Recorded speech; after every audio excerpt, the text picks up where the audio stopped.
সার্থকতা। এর জবাব যদি না করি,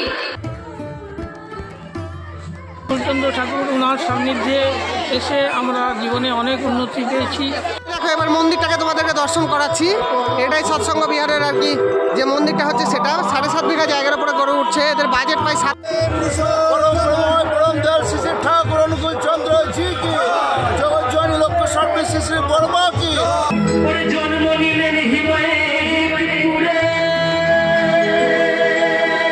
দাদারাও যাচ্ছে। জয় গুরু। আচ্ছা একটু বলুন আপনারা কোথা থেকে যাচ্ছেন? আমরা কাঁদি সৎসঙ্গ বিহার থেকে এসেছি সালার মন্দিরে। আচ্ছা আচ্ছা, উৎসব আছে, এই উৎসবে অংশগ্রহণ সেই জন্য আচ্ছা আমরা সব টোটোতে উঠে গেছি। আজকে সালার সৎসঙ্গে অনুকূল ঠাকুরের 137তম জন্ম মহোৎসব পালন করা হচ্ছে। সেইটা তো আপনাদেরকে গিয়ে দেখাচ্ছি। কালকে আমাকে রাত্রি 9টার সময় একজন ফোন করে বললো আর কি এখানে অনুষ্ঠান আছে, তাই আমি চলে এসেছি বহরমপুর থেকে। এর আগের অনুষ্ঠানটা তো আপনাদেরকে দেখিয়েছিলাম, তারপরে শিমুল আলিতে হলো, ওটাও দেখিয়েছি। আজকে দেখাচ্ছি আমাদের সালারে, দেখতে থাকুন। পবন প্রেমময় শ্রী অনুকূল চন্দ্রের 137তম জন্ম মহোৎসব, তারিখ 26শে মাঘ 1431, ইংরেজি 9 ফেব্রুয়ারি 2025। স্থান হচ্ছে সালার সৎসঙ্গ স্বস্তি শিবির মন্দির আর কি। এই যে মোবাইল নাম্বারটা দেওয়া আছে। এবার চলো তোমাদেরকে ভিতরে গিয়ে দেখাচ্ছি।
অনুষ্ঠান চলছে আমাদের এই মুর্শিদাবাদ জেলার কাদি মহকুমার অন্তর্গত ভরতপুর ব্লকের এই সালারে।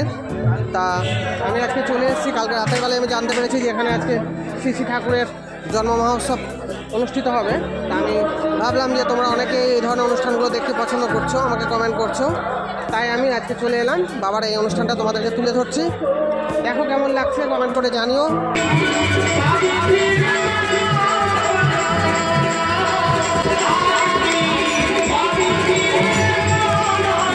এখানে তৈরি হচ্ছে সালার সৎসঙ্গ স্বস্তি শিবির শুভারম্ভ। বন্ধুরা আমি এখন এই সালার সৎসঙ্গ মন্দিরের একটা ভাইয়ের সাক্ষাৎকার নিচ্ছি আর কি, সৎসঙ্গ ভাইয়ের। তাই এখানকার অনুষ্ঠানের ব্যাপারে আপনাদেরকে কিছু জানাচ্ছে, আপনারা জেনে নেন। বলুন এই অনুষ্ঠানের ব্যাপারে। আমি সালার সৎসঙ্গ স্বস্তি শিবিরের পক্ষ থেকে বলছি, রাজেশ দাস। আচ্ছা, আমাদের এটা বাৎসরিক অনুষ্ঠান, প্রত্যেক বছরই হয়। সালার সৎসঙ্গ মন্দিরে 7.5 বিঘে জায়গা আছে এখানে। বর্তমানে মন্দির তৈরির আশীর্বাদ হয়েছে মোটামুটি 5 কোটি টাকায় মন্দিরটার বাজেট। 1 তলা হয়েছে, এখনো 3 তলা হবে, 3টে গম্বুজ হবে। তাই বাৎসরিক অনুষ্ঠানে সালার সংলগ্ন 60টা গ্রাম নিয়ে 55টা গ্রাম নিয়ে আমাদের এই সালার এলাকা, প্রতিটা এলাকাতে নিমন্ত্রণ করা হয়েছে। মোটামুটি লোকাল লোক, বাইরের লোক নিয়ে আমাদের এখানে 7 থেকে 8 হাজার লোকের আয়োজন করা হয় আজকে। আচ্ছা, আজকের দিনে আর কি, আজকের দিনে। হ্যাঁ হ্যাঁ হ্যাঁ, সেই ভোর থেকে আমাদের এই প্রোগ্রাম শুরু হয়েছে। আচ্ছা, প্রভাতী থেকে শুরু হয়েছে সৎসঙ্গ, তারপরে প্রার্থনা হয়েছে, নাম কীর্তন হচ্ছে। সেই সন্ধ্যে প্রার্থনা, বিনোদী প্রার্থনার পর গান হয়ে শেষ হলো। আচ্ছা আচ্ছা, এই অনুষ্ঠানটা আপনাদের কত বছর হলো এখানে? এটা মোটামুটি আমাদের এটা প্রায় হয়ে গেল আপনার 25 বছর হয়ে গেল। 25 বছর পদার্পণ করলো না? ঠিক আছে, আমি বংপিএম চ্যানেল থেকে বাপি আসছিলাম। এখানে প্রসাদ হয়েছে, খিচুড়ি প্রসাদ হয়েছে। হ্যাঁ, ওটা দেখালাম আর কি। আর চাটনি নাকি? চাটনি না, এটা 5 মিশালি তরকারি, এটা টক হয়েছে। আচ্ছা, ঠিক আছে।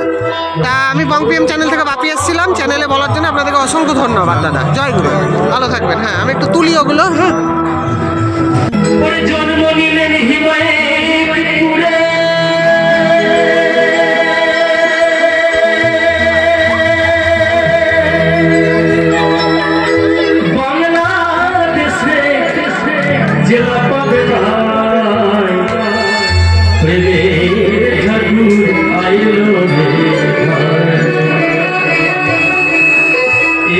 ধরায়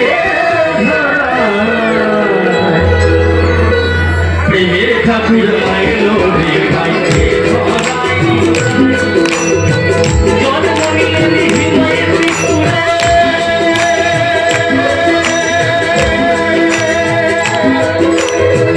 বাংলাদেশের জেলা বাংলায় প্রেমের ঠাকুর আইলো রে ভাই ধরায় ধরায় প্রেমের ঠাকুর আইলো রে ভাই ধরায়।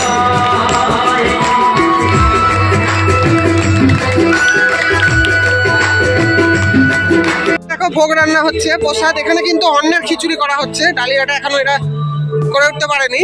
অন্নের খিচুড়ি, এই যে এখানে অন্নের খিচুড়ি করা হয় আর কি। এর আগের কি অনুষ্ঠানগুলোতে সবই ডালিয়ার হয়েছিল, আজকে অন্নের। দেখো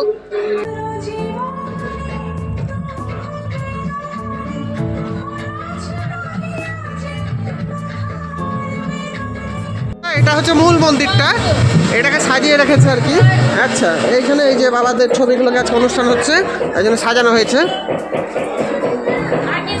ধর্মকে মিলিয়ে ঠাকুর গড়ে তুলেছিলেন সৎসঙ্গ, সেই সংগঠনটা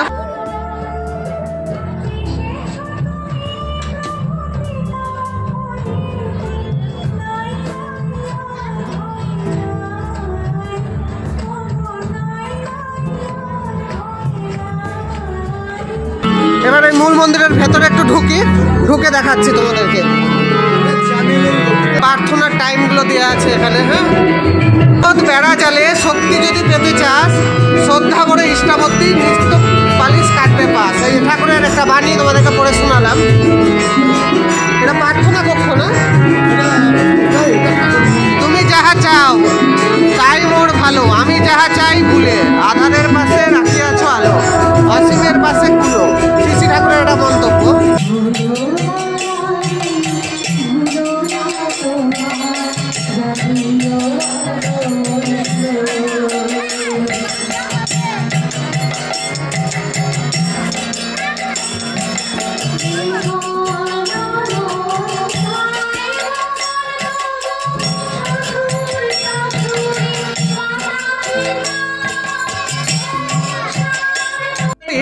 প্রকৃত আদর্শ কি এবং প্রকৃত বৈশিষ্ট্যই বা তাদের কি, এটা আমরা এই গানটির মাধ্যমে সহজেই বুঝতে পারলাম বন্ধুরা।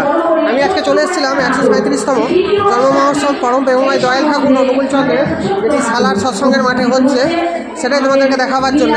কালকে রাতেই আমি জানতে পেরেছি যে এখানে একটা বড় সড় ধরনের অনুষ্ঠান হবে, তা আমি ভাবলাম যে এই অনুষ্ঠানটা অবশ্যই তোমাদের দেখাবার দরকার। তার জন্য আমি চলে এসেছি আজকে বহরমপুর থেকে সোজা বাসে করে এখানে, যেহেতু ট্রেনের টাইমটা অনেকটা লেটে ছিল, তাই আমার একটু বাড়ি থেকে বেরোতে দেরি হয়ে গিয়েছিল। তাই জন্য একটা বাসে করে এসে এই প্রাঙ্গণে যা যা অনুষ্ঠানগুলো হচ্ছে আমি যতটা পাচ্ছি তোমাদেরকে দেখাচ্ছি। দেখো এবার মন্দিরটাকে তোমাদেরকে দর্শন করাচ্ছি। এটাই সৎসঙ্গ বিহারের আর কি যে মন্দিরটা হচ্ছে, সেটা 7.5 বিঘা জায়গার উপরে গড়ে উঠছে। তলা নির্মাণ কার্য চলছে, এখনো সম্পন্ন হয়নি, এখনো 2টো তলা বাকি আছে। দেখেছো কি বিশাল এলাকা নিয়ে তৈরি করা হচ্ছে এই মন্দিরটা। সৎসঙ্গ বিহার আর কি সালারের পরিচালনায়। হ্যাঁ হ্যাঁ,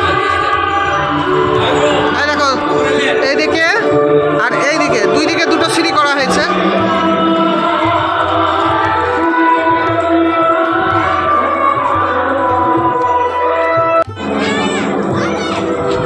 7.5 বিঘা জায়গা, তার উপরে গড়ে উঠছে এই বিশাল আশ্রম। সামনে হবে আনন্দবাজার ভবন, আপনাদেরকে দেখিয়েছি জায়গাটা। ওখানে প্রসাদগুলো রান্না করা হচ্ছে আজকে, সবজি খিচুড়ি আর সব কিছু দিয়ে একটা তরকারির মতো আর কি।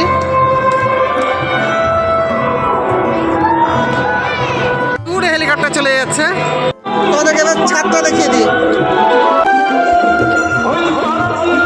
দেখো কত বড় ছাদ, দেখো আমি ছাদে উঠে পড়েছি বন্ধুরা।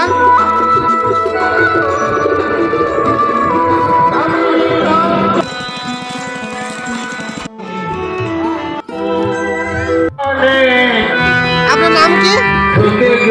আপনি ইনচার্জে আছেন? আপনার নাম? আচ্ছা আচ্ছা, ধন্যবাদ।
অনুষ্ঠান চলছে আমাদের এই মুর্শিদাবাদ জেলার কাদি মহকুমার অন্তর্গত ভরতপুর ব্লকের এই সালারে।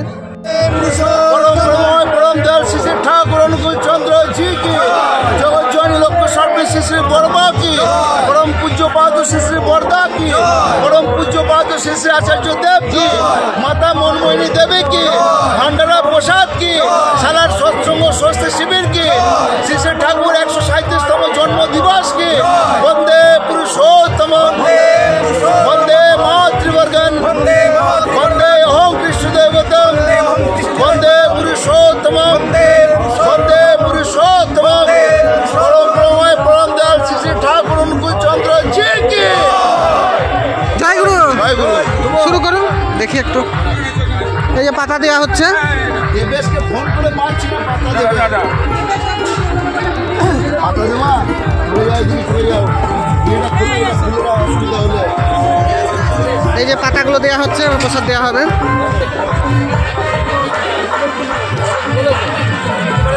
এখানে দেবো নাকি একসাথে? দাও দাও দাও দাও দাও দাও। এই আরেকটা একজন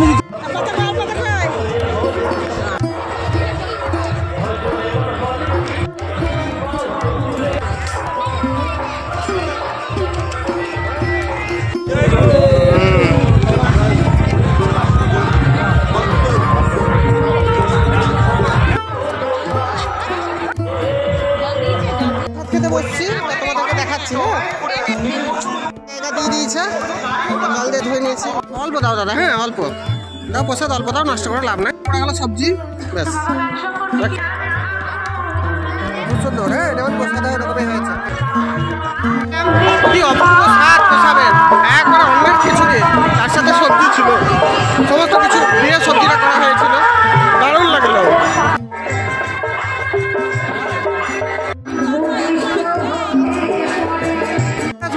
কণ্ঠে শুনুন বাবা সম্পর্কে দু চার কথা উনি বলছেন। তরুণ দাস বাউলের কণ্ঠে আমি শোনাচ্ছি আপনাদেরকে। অনুকূলচন্দ্র ঠাকুর ওনার সান্নিধ্যে এসে আমরা জীবনে অনেক উন্নতি পেয়েছি এবং যেনারা ভক্ত উপস্থিত হন প্রতিটা সম্মেলনে, সৎসঙ্গে, সৎ অনুষ্ঠানে মতি থাকে এবং যেসব ঠাকুরের কার্য আমাদের এলাকায় প্রচুর মন্দির আছে, কারণ ঠাকুরের এমন প্রভাব, এমন ক্ষমতা, অসীম সীমা যে অনেক দুঃখ কষ্ট দূর করবে সেই ঠাকুরের সান্নিধ্যে সকলেই আসুন, খুব ভালো। আমরা সেই সৎসঙ্গ পরিবারের বিভিন্ন জায়গায় এই অনুষ্ঠান। আচ্ছা, আপনি কোথা থেকে এসছেন? আমি মুর্শিদাবাদ মজলি স্কুল, বড়ুয়া থানা। বড়ুয়া থানা? আচ্ছা আচ্ছা আচ্ছা। এই যে আমার আঙ্কেল বলুন, যাই বলুন। আপনার নামটা কি দাদা? আমার হচ্ছে রবীন্দ্র, আমার নাম। এই মানে এই আপনারা এখানেই না বাইরে থেকে এসছেন? চ্যানেলের আমরা কাটোয়া থেকে এসছি আমরা। কাটোয়া? একটু বলুন বাবার দু চার কথা, আপনি একটু বলুন, একটু গানের মাধ্যমে বলুন, একটু হালকা করে, আমার দর্শকরা জানো। তো সময় লেগে যাবে, একটু ছোট্ট করে দু চার কথা। যে ঠাকুরকে ভালোবাসলে যেটা হয় সেটা আমি ভালোবাসি ঠাকুরকে, যার জন্য হ্যাঁ, গানের দুটো লাইন বলেছেন যে ওই দিন দয়াময় ডাকছি ঘরে, দিন দয়াময় ডাকছে রে ওই, আপনি এক লাইন গান। দিন দয়াময় ডাকছে রে ওই, এখনো তুই ওঠে জেগে, জীবন ভর্তি হয়ে ইষ্ট পথে সম্মেলন হবে, তার কিছুটা অংশ তোমাদের সামনে তুলে ধরছি।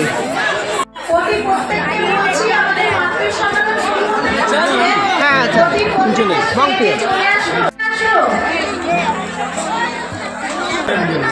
এইটা সার্চ করবেন তাহলে চলে আসবে, এই অনুষ্ঠানটা সার্চ করবেন তাহলে চলে আসবে।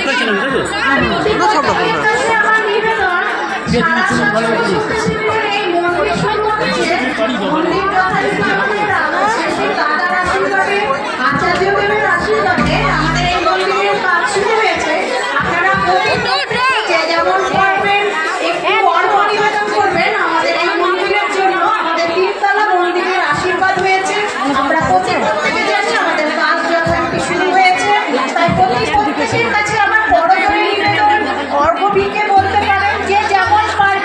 আমার পরম পিতার মন্দিরটি যাতে তাড়াতাড়ি আমাদের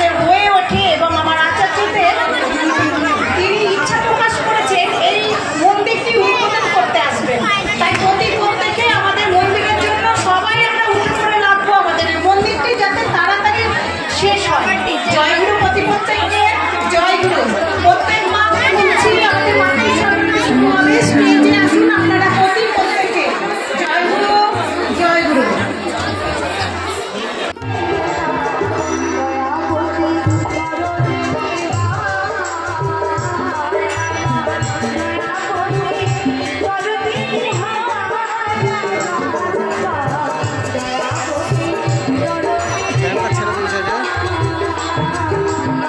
আমার মায়েরা এবং বোনেরা, তোমরা যারা যারা আমার আজকে এই ব্লগটা দেখছো, অবশ্যই তোমরা একবার এই মন্দিরটা আসার চেষ্টা করো। এখানে নবনির্মিত একটা, এখনও শেষ হয়নি, বিশাল আকারের প্রায় 7 কোটি টাকা ব্যয় খরচ করে সৎসঙ্গ মন্দির নির্মাণ করা হচ্ছে। সামনে হবে আনন্দবাজার ভবনটা।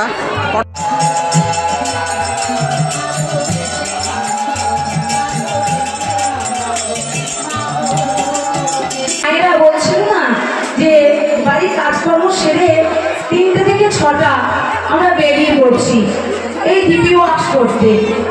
ডিপি ওয়ার্কস আর কিছু না, যে মানুষগুলো ঠাকুরের চরণ থেকে, ঠাকুরের কাছ থেকে হারিয়ে গেছে, ঠাকুর থেকে অনেক দূরে চলে গেছে। আমাদের জীবনের যে মূল উদ্দেশ্য, লক্ষ্য, সেটা হচ্ছে ঈশ্বরকে ভালোবাসা, ভগবানকে ভালোবাসা। আর সেই ভালোবাসা থেকে এই মানুষগুলো অনেক দূরে চলে গেছে, হারিয়ে গেছে। তাই তো আমরা মায়েরা পূজ্যবাদ আচার্যদের এই মায়েদের আশীর্বাদ করেছেন যে আপনারা সংসার করবেন, স্বামী সেবা করবেন, সন্তান প্রতিপালন করবেন, কিন্তু 3টে থেকে 6টা পর্যন্ত মায়েদের ওই সময়টা খুব অবকাশ টাইম, যে যখন মায়েদের অতটা কাজকর্ম থাকে না, ওই টাইমটুকু আপনি ইষ্টের জন্য আপনি সেই মানুষগুলো দাঁড়ে দাঁড়ে যাবেন যে মানুষগুলো ঠাকুরকে ভুলে গেছে, ঠাকুরের থেকে অনেক দূরে চলে গেছে। তাই আর কিছু না, আমরা মায়েরা সংসার, স্বামী, সন্তান সেবা শুশ্রূষা প্রতিপালন করার পর ওই মানুষগুলোর কাছে যাই যে মানুষগুলো আমাদের ভালোবাসা থেকে বঞ্চিত হয়েছে। আমার ঘরে দেখুন প্রায় 1 বছরের ইষ্টভীতি জমা আছে, কিন্তু সেই মানুষগুলো কোনো যাতায়াতের মাধ্যমেই হোক বা আমাদের অক্ষমতার জন্যই হোক, আর তাদের কোনো অর্থের কারণেই হোক বা কোনো আসার সময়ের কারণেই হোক, তারা ঠিক ওই অর্ঘগুলো পৌঁছাতে পারে না। তো আমরা সেই দাদা মায়েদের ঘরে গিয়ে গিয়ে মায়েদের দাদাকে যখন বলছি, তখন তারা কিন্তু সেই ইষ্টভীতি, এই ইষ্ট মানে যে মন্দির আছে, উপযোজনা কেন্দ্র আছে, আমাদের দাদা মায়েদের মাধ্যমেও অনেক দাদা মায়েরা এই ইষ্টভীতি সঠিক টাইমে 30 দিনের দিন জমা করছে।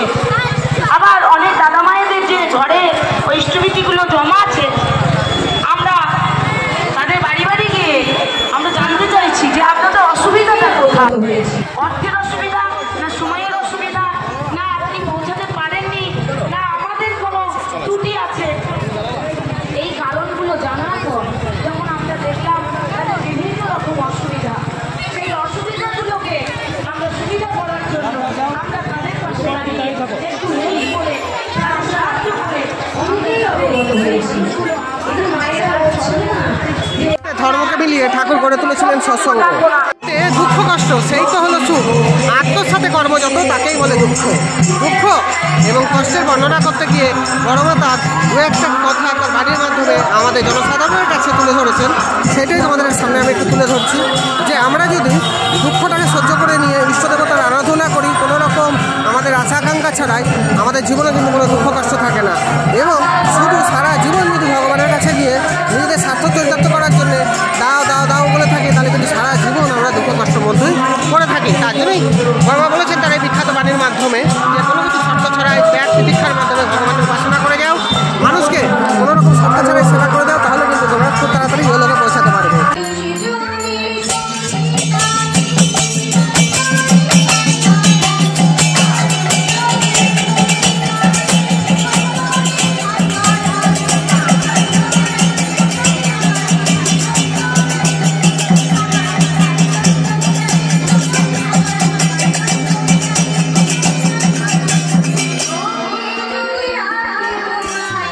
শারীরিক চিন্তাধারার পরিবর্তন একমাত্র শ্রী পরম দয়ালের কাছে আসলেই সম্ভব। পরম দয়ালের কৃপা ছাড়া আমরা কিন্তু মানসিক এবং শারীরিক দিয়ে কোনো প্রকার উন্নতি করতে পারবো না। শ্রী আচার্যদেবের একটি বাণী তোমাদেরকে শোনাচ্ছি। আচার্যদেব বলছেন যে আমাদেরকে রাগ নিয়ন্ত্রণ করা খুবই দরকার। রাগ মানে হলো পরাজয়। রাগ মানে হলো কি জানেন? রাগ মানে হলো পরাজয়। আর এই রাগ থেকে একমাত্র মুক্তির পথ হলো আমাদের কর্ম। তাই আচার্যদেব বলছেন আমাদেরকে কর্মের মধ্যে নিযুক্ত থেকেই রাগকে নিয়ন্ত্রণ করা সম্ভব। এবং আমাদের মানসিক চিন্তাধারার যে বিকাশ বা চারিত্রিক গঠনের বিকাশ আমরা কিন্তু এই পরম দয়ালের আশীর্বাদ ছাড়া পাবো না। তাই পরম দয়ালেরকে সব সময় আমাদের মনে রাখা দরকার। ইনি হলেন গুরু। বাবা মা আত্মীয় স্বজনের ছবিটা যখন ঘুমালে মুখের ওপরে ভেসে ওঠে, চোখের ওপরে ভেসে ওঠে, ঠিক পরম দয়ালদেরও ছবিগুলো যেন আমাদের মুখের ওপরে ভেসে ওঠে, সেই ব্যবস্থাই আমাদের করতে হবে। তার জন্যে ঘরে বসে না থেকে আমাদের উচিত আমরা এই সমস্ত কাজে নিজেদেরকে খুব তাড়াতাড়ি জড়িয়ে ফেলি। তবেই আমরা ইষ্টদেবকে লাভ করতে পারবো। এবং ইষ্টদেবকে লাভ করতে পারলেই কিন্তু বন্ধুরা আমাদের মুক্তির একমাত্র উপায়। তাছাড়া কিন্তু আমরা পরম দয়ালের দয়া বা ভগবানের দয়া কোনোদিনই পাবো না।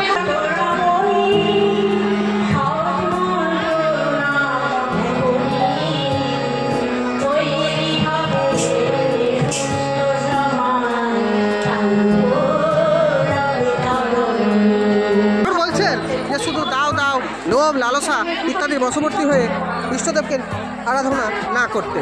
তার কারণ এইসব কিন্তু ইষ্টদেব একদম পছন্দ করেন না। যাদের মধ্যে ইষ্টসত্তা জাগ্রত হয়েছে, অর্থাৎ যাদের মধ্যে সংযুক্তি চলে এসেছে, তারাই একমাত্র কিন্তু এই সৎসঙ্গ হতে পারে। জয় গুরু। কাকা কোথা থেকে এসছেন? কোথা থেকে এসছেন আপনি? আমি মুন্সিরপুর থেকে, শাহপুর মুন্সিরপুর বলে ভরপুর থানা। আচ্ছা আচ্ছা আচ্ছা, তাহলে ভালো থাকেন। জয় গুরু। জয় গুরু। করে ফিরতেছিলুম গ্রামের পথে পথে, তুমি তখন চলেছিলে তোমার স্বর্ণরথে। অপূর্ব এক স্বপ্ন সম রাখিতেছিল চক্ষে মম, কি অপূর্ব শোভা তোমার, কি অপূর্ব সাজ। আমি মনে মনে ভাবিতেছিলুম এ কোন মহারাজ। নমস্কার বন্ধুরা, বংশিয়ান থেকে আমি বাপি। আজকে রবি ঠাকুরের একটা কবিতা দিয়ে শুরু করলাম আমার এই ভিডিওটা। আজকে যেহেতু আমি আরেকজন ঠাকুরের অনুষ্ঠানে এসেছি, তাই ভাবলাম আজকে তোমাদেরকে রবি ঠাকুরের একটা ছোট্ট কবিতার লাইন সেটা তুলে ধরলাম আমার এই ভিডিওতে। দেখতে থাকো কেমন লাগছে ভিডিওটা। ভিডিও যদি ভালো লাগে আমার চ্যানেলটা একটা লাইক শেয়ার সাবস্ক্রাইব করে এগিয়ে দিও। দেখো আমি ঘুরে ঘুরে দেখো।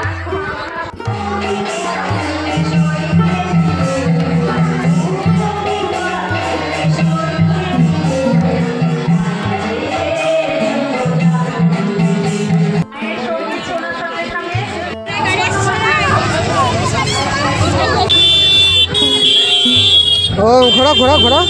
ও বাহ, কি গো ঘুরছে না তো? কি করি বটে আমি কেমন ঘোরাই আমি জানি না। তো ঘোড়া দেখি, ঘুরিয়ে দেখান দেখি।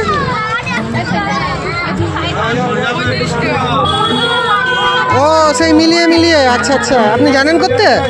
জানেন? একটু দেখান দেখি করে। ও কালারের সঙ্গে কালার মিলানো না? ভেঙে যাবে, এটা ঠিক নয়। ও বাবা, ওই কালারগুলো কালারের সঙ্গে মিলানো না? উঠে যাচ্ছে তো। এ মা, এই খেলাটার নাম কি? খেলাটার নাম কি?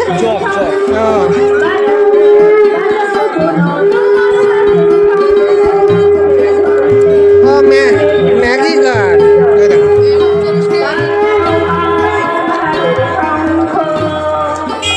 দেখালাম, ওটা একটু ডিস্টার্ব আছে, নাহলে আমি নিতাম। ঘুরছে না ভালো। হ্যাঁ, আজকে আমি নিয়ে চলে এসেছিলাম মুর্শিদাবাদ জেলার কাঁদি মহকুমার অন্তর্গত ভরতপুর ব্লকের মধ্যে একটি ছোট্ট শহর সালার। তাই এই সালারে আজকে আনন্দবাজার ভবনে অনুষ্ঠিত হয়ে গেল শ্রী শ্রী ঠাকুর অনুকূল চন্দ্রের 137তম জন্ম মহোৎসব। এনাদের একটা বড় ছোট মন্দির হচ্ছে সৎসঙ্গের, প্রায় 7 কোটি টাকা বাজেটে 5 থেকে 7 গ্রামের লোক মিলে এই অনুষ্ঠানে আজকে যোগদান করেছে। প্রায় 5 থেকে 7 হাজার ভক্তও আজকে এখানে খাবে খিচুড়ি এবং সেই সাথে সবজি এখানে খাওয়ানো হয়েছে। অপূর্ব খেতে। যাই হোক, এদের একটা কথা বলি, তরকারিতে একটু টকটকের প্রবণতা আমি দেখতে পেলাম। মানে এরা টক বেশি ব্যবহার করে রান্নাতে, এটা বুঝতে পারলাম। যেহেতু এটা মনে হয় রাঢ় অঞ্চল, তার জন্যই সালাডটা মানে রাঢ় অঞ্চল, তার জন্য এতটা টক লাগলো আমার তরকারিটাকে। ঠাকুরের প্রসাদ কোনো ব্যাপার না। তা ঠাকুর অনুকূল চন্দ্রের আজকে 137তম যে জন্ম উৎসবটা সেটা তোমাদেরকে দেখালাম। তোমরা এই অনুষ্ঠানগুলো দেখতে পছন্দ করো, তাই তা কেমন লাগলো ভিডিওটা দেখে আমাকে একটু কমেন্ট করে জানিও। যদি কোনো ভুলভ্রান্তি হয়ে থাকে আমাকে একটু কমেন্টে লিখো। কমেন্টে লিখলে আমি সেগুলো আবার শুধরাতে পারবো। যাই হোক, নেক্সট দিন খুব তাড়াতাড়ি আবার এই চ্যানেলের মধ্যে আমি আর একটা ভিডিও নিয়ে আসছি। যারা যারা কমেন্ট করবে অবশ্যই একটা করে জয়গুরু না লিখে যেও না। হ্যাঁ, ঠিক আছে, ধন্যবাদ। মন্দির তৈরি করবে, আরো দাদারা আছে করবে না, আমাকেই করতে হবে, এই ভাব নিয়ে যেতে হবে।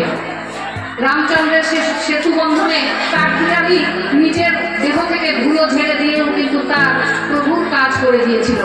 তাই কাজ একদিন হয়েই যাবে। পরম পিতার আশীর্বাদ, আচার্যদেবের যে প্রেরণা যখন আছে, এই কাজ কিন্তু হয়ে যাবে। আপনি যদি গ্রহণ করেন, আমি যদি গ্রহণ করি তার অংশ, তবে আমি জীবনে ধন্য হয়ে উঠব। তাই ধন্য হওয়ার জন্য কেউ সাধবে না, আপনাকে নিজে থেকেই এগিয়ে আসতে হবে। তাই আর কিছু বিশেষ বলছি না, সময় বেশি নিয়ে ফেললাম, মাফ করবেন। শুধু এইটুকুই বলবো, পরম দয়াল এসেছেন, যুগে যুগে যেমন এসেছিলেন তিনি এসেছেন, তার কাজ করে যাওয়াটাই হচ্ছে সার্থকতা। এ জন্মে যদি না করি, আমাকে বারবার এসে পরম পিতার কাজ করে যেতেই হবে, এটা আমরা কথা দিয়ে এসেছি। তাই এ জন্য দুর্লভ জন্ম এসেছি, তাই প্রভুর কাজ আমরা করে যাব। এইটুকুই বলে আমি প্রত্যেকের সুদীর্ঘ সহজ জীবন কামনা করি। সকলেই ভালো থাকুন, মঙ্গলে থাকুন, সুখে থাকুন, এই বলে আমি আমার বক্তব্য এখানে রাখলাম। জয় গুরু। জয় গুরু। অপূর্ব সুন্দরভাবে আমার মা দ্বিতীয় আজকে বললেন। আমি মায়ের মঙ্গল কামনা করি পরম পিতা রাজমর্ষি চরণে। আমরা প্রত্যেকে অবগত হলাম দ্বিতীয় আজকে, তা আমরা প্রত্যেকেই আগিয়ে আসবো দ্বিতীয় আজকের কাজের জন্য। দয়াল বলছেন, একজন জিজ্ঞাসা করছেন, আচ্ছা বলতে পারেন এই কৃষ্ণ এসেছিলেন রাবণকে বধ করতে, কৃষ্ণ এসেছেন আমাদের পৃথিবীতে রাবণকে বধ করতে, শ্রীকৃষ্ণ এসেছিলেন কংসকে বধ করতে, আর ঠাকুর এসেছিলেন আমাদের একটা সুন্দর সমাজ গড়ে তোলার জন্য। সুন্দর সমাজ গড়ে তোলার জন্যই ঠাকুর এই ধরাধামে আমন্ত্রিত হয়েছিলেন। তাই ঠাকুরের কাজগুলো আমাদেরকে সুন্দরভাবে করে যেতে হবে। আর এই জন্য যদি করে যেতে না পারি, পরের জন্ম এসে আমাদেরকে সেই সমস্ত কাজটা শেষ করতেই হবে। তাই পরম দয়ালের সেবায় নিয়োজিত থেকে আমাদের সুস্থ সমাজ গড়ে তোলাটা একান্তই দরকার। বন্ধুরা, আজকের যা পরিস্থিতি, ভারতবর্ষের কেন গোটা বিশ্বের মানুষ আজকে চরম দাঁড়িয়ে